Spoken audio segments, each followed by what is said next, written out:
चलो माया, और कितना टाइम लगेगा? कब से तुम्हारा वेट कर रहा हूँ। वो ये औरतें भी ना सजने संवरने में कितना टाइम लगाती हैं। माया, आई। कार्तिक और माया आज डिनर करने होटल में बाहर जाने वाले होते हैं। कार्तिक तैयार होकर हॉल में माया का इंतजार कर रहा था और माया अंदर कमरे में तैयार हो रही थी। तभी सासू माँ भौरी वहां आ जाती हैं। लगता है कि ये दोनों मियाँ बीवी आज बाहर खाना खाने जा रहे हैं। अभी बताती हूँ इनको। चलो Kartik, I am full on ready. दोनों बाहर निकल ही रहे होते हैं कि तभी उन्हें भौरी की दर्द से चिल्लाने की आवाज सुनाई देती है। दोनों फौरन घबरा कर उनकी कमरे में जाते हैं और देखते हैं कि भौरी के पैर में मोच आई है और वो बिस्तर पर लेटी हुई है। आह, बहुत दर्द हो रहा है ऊपर वाले। माँ, क्या हुआ माँ? अब क्या बताऊं बेटा, अलमारी के ऊपर का सूटकेस निकाल रही थी, तभी नीचे गिरी धड़ाम से, और कमर तो सूजी गई है। ऊपर से मेरा पैर भी मुड़ चुका है। अरे बड़ी गहरी मोच आई है। पर आपको किसने कहा था ये उछल कूद करने के लिए? हम दोनों में से किसी को बुला लेती आप। पापा जी, पापा जी कहाँ गए? गए होंगे गार्डन में वॉक करने, और क्या काम है उन्हें। खाओ पियो और आराम करो। तो वैसे तो आपको भी कोई काम नहीं है, खुद भी तो खाती हैं पीती हैं और आराम ही फरमाती हैं। इडियट बुढ़िया। तो कुछ कहना चाहती है क्या माया बहू? हाँ? ना, कुछ नहीं। माया, आई थिंक हमें बाहर जाने का प्लान कैंसिल करना पड़ेगा आज। अब माँ की तबीयत खराब हो गई है, उन्हें इस मोच के कारण बुखार भी चढ़ सकता है। मुझे माँ के पास ही रुकना होगा, इनकी देखभाल करनी होगी। ओके, ठीक है। माया उदास होकर वहां से चली जाती है और कार्तिक पूरी रात भौरी की देखभाल करता है।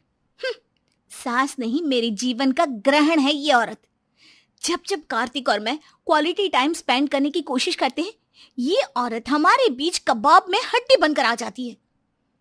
माया भौरी के कमरे से गुजर रही होती है, तभी वो देखती है कि भौरी तो मजे से अपने कमरे में चल रही है। ये क्या? माँ जी, कल रात ही इनके पैर में मोच आई थी और अब तो ये अपने कमरे में दौड़ रही है इधर से उधर। पूरे 24 घंटे भी नहीं हुए अब तक तो।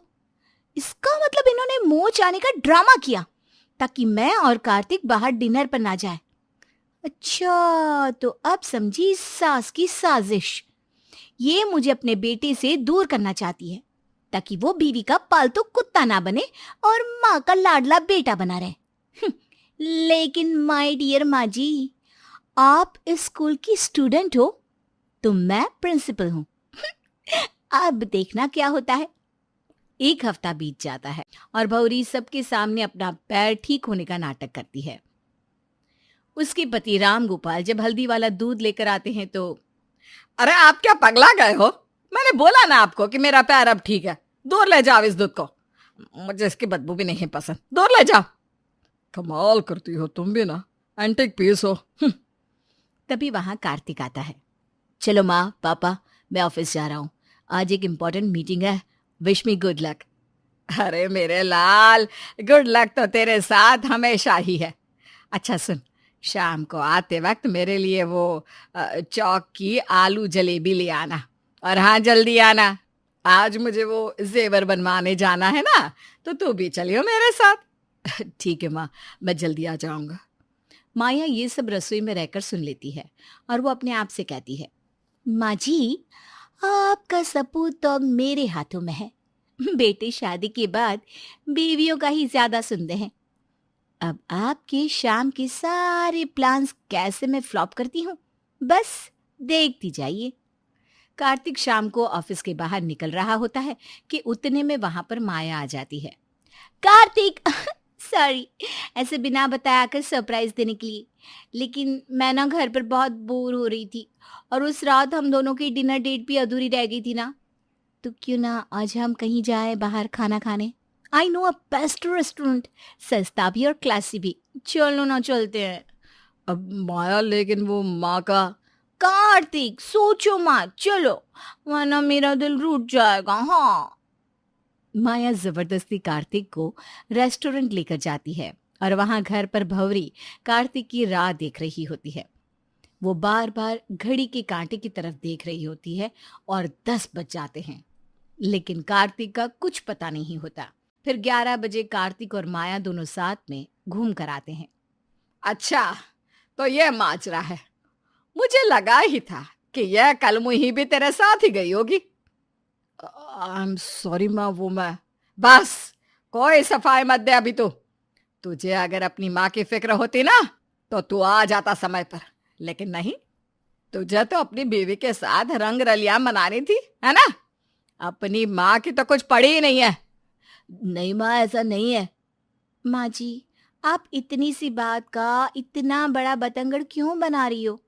आज जाना था तो कल चले जाना आप दोनों, उसमें क्या है?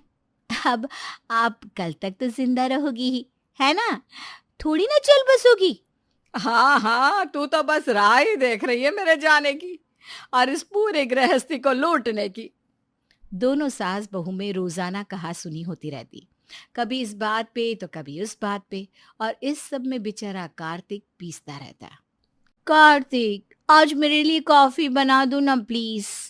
मौसम कितना सुहाना है। मुझे तो बिस्तर की बाहर पड़ने का मन ही नहीं कर रहा। Please darling. नहीं कार्तिक, तूने मुझसे वादा किया था कि तू मुझे अपने हाथों से शीरा बना के खिलाने वाला है। तू मेरे लिए शीरा बनाएगा आज? नहीं, ये मेरे लिए कॉफी और स्नैक्स बनाएंगे, है ना डार्लिंग? नहीं, ये मेरे लिए शीरा बनाएगा। बस फिर क्या, फिर से सास बहू में लड़ाई शुरू हो जाती है।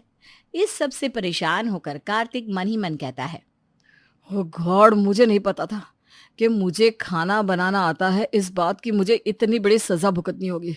उफ। कार्तिक दोनों को जो चाहिए वो बना के देता है। दिन गुजरते जाते हैं और दोनों सास बहू के बीच की अनबन रुकने का नाम ही नहीं लेती। दोनों जंगली बिल्लियों की तरह लड़ती झगड़ती रहती और राम गोपाल और कार्तिक उन दोनों के झगड़ों से तंग आ जाते हैं।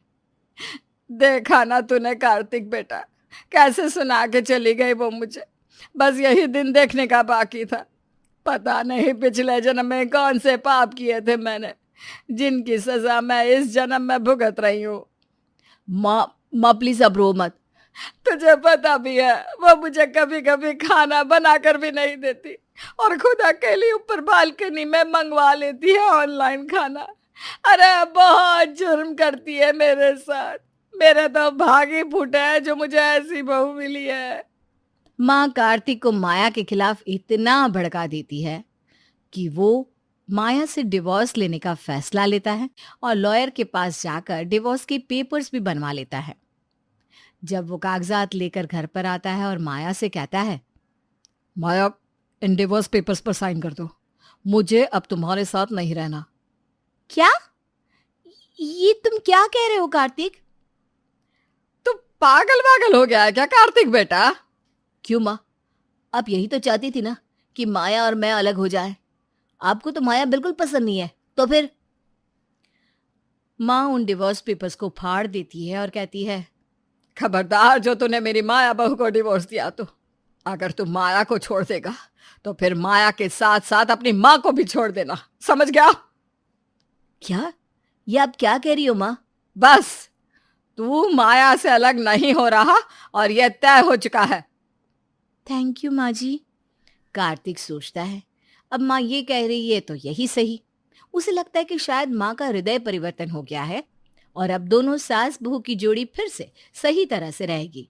लेकिन अगली सुबह दोनों सास बहू में फिर से शुरू हो जाती है लड़ाई। माँ जी, आपको कह दिया ना मैंने, मैं कोई 5 पकवान नहीं बना रही। दाल चावल खाओ और सो जाओ।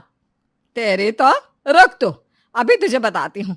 कुलक्षणी करमजली कहीं की। हो गई ये दोनों फिर से शुरू। भगवान, मैंने शादी ही क्यों की? है क्या आपके पास जवाब?